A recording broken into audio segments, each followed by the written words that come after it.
నుంచి కొబ్బరికాయ కింద పడిపోతే అతను ఉద్యోగం లేదా వ్యాపారం, కుటుంబ సమస్యలు ఎదుర్కోవచ్చని చెప్తారు.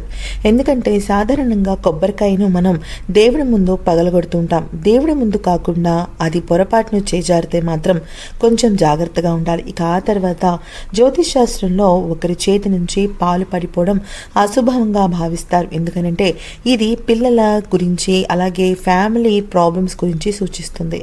ఇక అనేక మతపరమైన ఆచారాలలో బియ్యాన్ని ఉపయోగిస్తూ ఉంటారు. అక్షింతలుగా కూడా వాడుతుంటారు. ఎందుకనంటే బియ్యం అత్యంత పవిత్రమైన ధాన్యంగా భావిస్తాం. అందుకని బియ్యం కానీ, బియ్యం పాత్ర కానీ పడిపోతే చెడు వార్త అందుతుంది.